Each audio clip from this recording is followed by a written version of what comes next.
Welcome back to Master Your Glass with me, Livio Lauro. I am going to do a three-part series with Crown Royal. I do want to give you full disclosure. Crown Royal is not paying me nor asking me to do this. I am just doing it to share my passion with you. And now Crown Royal is divided in three different series. The first one is what they call their signature. The second one is what they call their master. And their third one is what they call their flavored. Today, with you, I'm going to try the signature series. Let's go.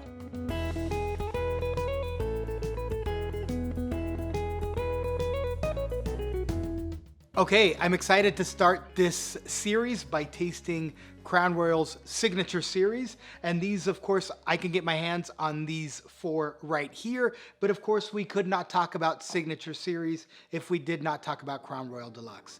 Now, let me just preface today by saying that I am going to go through a lot of information. So I'm going to speak a little slower so that I don't forget to tell you something that's important. And also, of course, so it's easier for you to assimilate.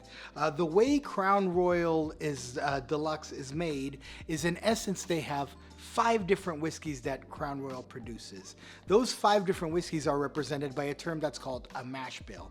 What on earth is a mash bill? A mash bill is a different percentage of grains. Now, in Crown Royal, they like to use rye, barley, and corn. And of course, the different percentages that they will use of those 3 are one mash bill. When they make this whiskey, they use 5 different mash bills, and they of course distill it, and then they put it in barrels. And then they take those barrels and they age them for a really long time. And then of course they will take 50 of those different whiskeys and they will blend them in this bottle. And that is how you get Crown Royal Deluxe. Now, Crown Royal Deluxe was created in the 1930s, and this was when King George VI and Queen Elizabeth, who were the reigning monarchs, were the first to visit Canada, and it is said that they went through 500 or 600 different trials before they made this product. So, with that story, with the fact that this is the #1 selling whiskey from Canada, and with the fact that it's one of the #1 selling whiskeys in the world, I'm gonna go ahead and try this. Okay, so here I see a nice rich amber color. That is about it. On the aroma, I do get a sense of young whiskey. If I were blind smelling this right now, I would say it's somewhat young. I do get little hints of vanilla and a touch of spice, but I get, in essence, a very fresh, young style of whiskey on the aroma.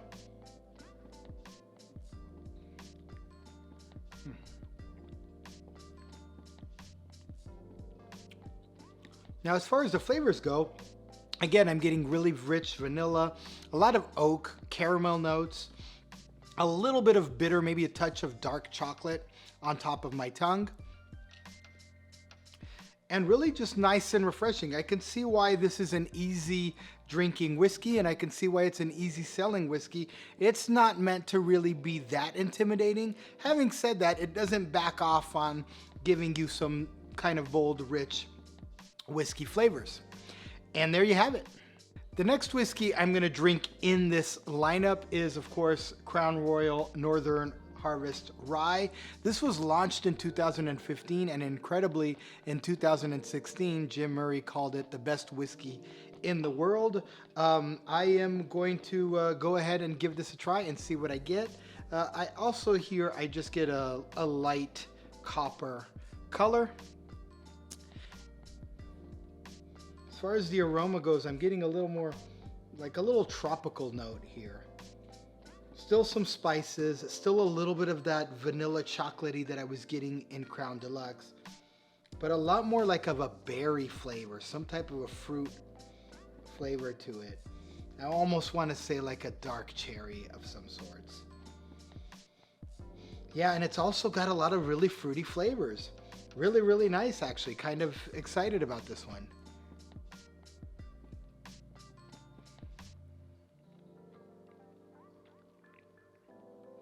Oh, lovely, lovely, lovely. I'm enjoying those fruity flavors that are still on my palate. I'm getting a lot of spice perhaps from the higher percentage of rye that is in this whiskey. A little bit of vanilla, a little bit of that chocolate, or maybe I should say almost like a coffee note to it, but really, really subdued. But a lot of fruitiness, a lot of playfulness in this whiskey. Maybe a little slight touch of a honey note. And I'm gonna give this another sip because I'm getting a lot from it.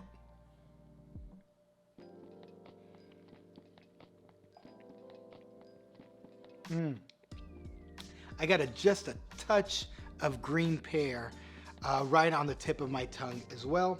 This is a really cool product.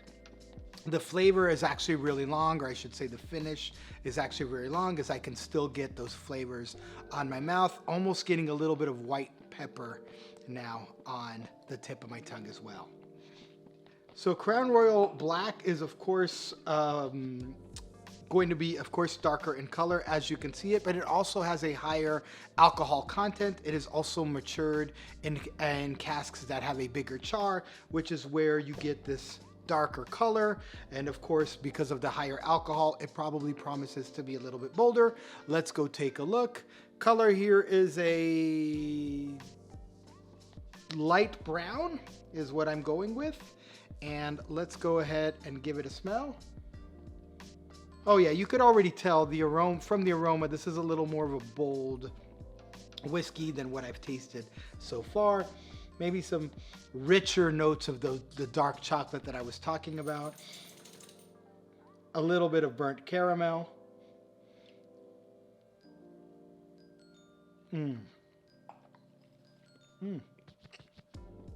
I can drink this. This is nice. Dark chocolate, bitter notes, a little bit of coffee, a lovely little content of spice on my palate, maybe a little bit of cinnamon, a touch of nutmeg, not as much vanilla as I thought it was gonna have, but in essence, a lot of chocolate and coffee and vanilla and spice notes to it. Thoroughly enjoyed this one as well. Okay, and the last one I'm going to taste today from this signature series is the Crown Royal Blender's Mash. Now, mind you, this was called Bourbon Mash for a while. The TTB gave Crown Royal the permission or the okay to do that, and then after that it was recalled, so it was relabeled to Blender's Mash. What on earth is this? Well, remember when earlier I was talking about the fact that Crown Royal uses 5 different mash bills in their whiskey production? This is an expression that is made completely with one of those 5 mash bills. It also has a much higher percentage of corn in that mash bill. I believe it's 64%. So I am excited to try this one. Of course, it's a little, not as dark as the Crown Black, but definitely a dark amber color here, almost leaning into that brown. Let's go ahead and give it a smell. I mean, I can tell that it's one single mash bill because on the aroma, I do feel like there's not a whole lot of expression to it, meaning that a blend probably wouldn't hurt in this case. But nonetheless, I'm not saying that this isn't blended, but of course it's coming from one mash bill, so it's benefiting from only one specific characteristic. I'm getting some cola aroma, like a light cola aroma on the nose. Maybe a touch of vanilla, just a little touch of vanilla and cola.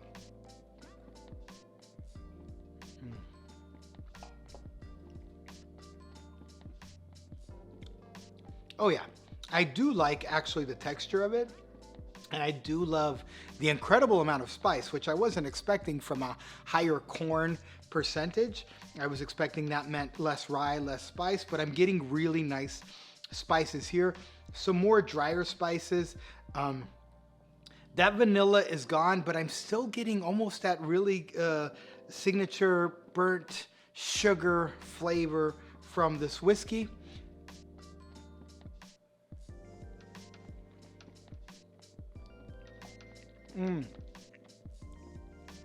A slight dried fruit, raisiny, maybe maybe some raisinated grapes in there, really on the back. And on the finish, again, I am getting a little bit of that dark chocolate, that caramel notes, a little bit of coffee, coupled with that little bit of spice right on the top of my tongue. And this too is actually really good. It is the first time that I am trying this whiskey, and I did enjoy. Now, what we're gonna do next is I'm gonna just show you one cocktail that I recommend for all 4 of these, and that is just a very simple Manhattan. And the reason why is because in this lineup of expressions, I do feel like they're still very mixable. But I do feel also that they should be mixed with something a little bit more boozy in a really sort of a serious style of cocktail. So let's get to the mixing table. Alrighty, so when it comes to mixing these 4, I'm going with one cocktail, as I mentioned earlier. It's just gonna be a Manhattan. Now, of course, depending on what you're looking for, you can pick one of these 4. Now, as I go back to my mental notes, we had vanilla caramel with a little bit of spice here. We had a little bit more fruit and tropical and maybe some cherry notes inside of this guy here. We had some dark chocolate and some coffee notes along with those spices and a little bit of burnt caramel in this guy here. And last but not least, in the single mash bill one, we got a nice little spice, more so than I actually thought, but because of the cranking up of the corn, also some really nice sweetness. So it just really depends what you're looking for in your Manhattan. I'm just gonna go with the regular Crown Royal because I'm actually intrigued in understanding how it works. As many cocktails as I've had in life, I've never tried a Crown Royal Manhattan, so that's what I'm gonna make. First thing I'm going to do is chill my glass. Just like that. Fill this with ice.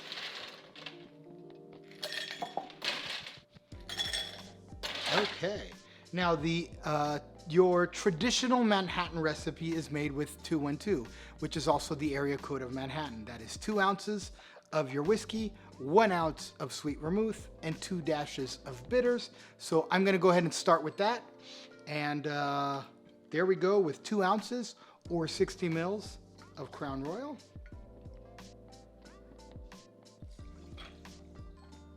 Okay. Next here, I'm going to use some sweet vermouth. In this case, I'm using Cinzano 1757, which is a vermouth di Torino, an ancient style of recipe, but it's also got a lot of acid and a lot of fruit freshness to it, which is going to do amazing in this Manhattan. There's 1 ounce or 30 mils. And then last but not least, just 2 dashes of Angostura bitters, 1 and 2. There we go. I'm gonna go ahead and give this a long stir.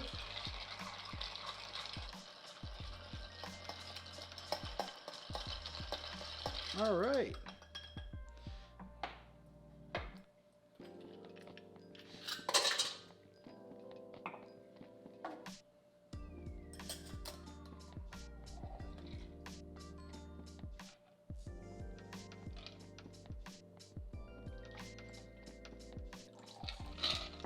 Go. Garnish this beautiful drink with a nice little maraschino cherry. Sink that to the bottom. And here we have a Crown Royal Deluxe Manhattan. Like I said, the first time I've ever tried this.